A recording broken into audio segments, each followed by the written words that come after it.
can seem so real on the big screen, but when it comes to medical advice, sometimes it can be inaccurate, even worse, put your life in danger. So let's take a look at our first reenactment of a common movie scenario, and it's a medical mistake.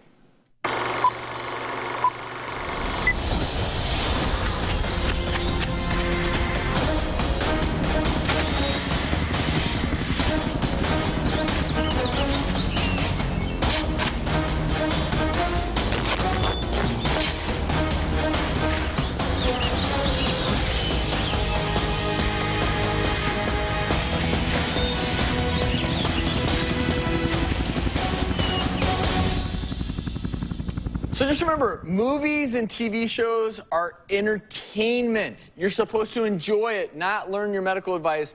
So what was wrong with that scenario? That you need to put a tourniquet on any limb where there's a bleeding wound.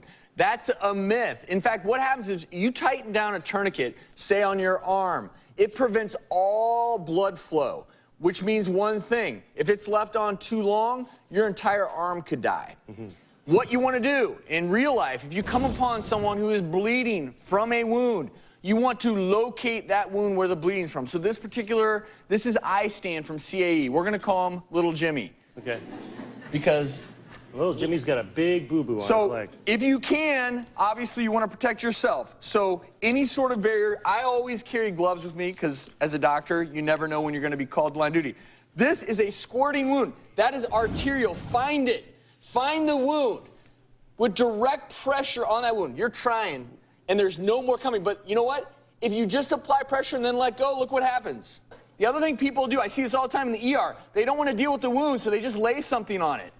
Well, if you can see close up here, what's happening? Nothing. You've just obscured the wound from view. That is why it's key. Visualize where it's bleeding from. Direct pressure right there, and you'll see there's no more blood coming.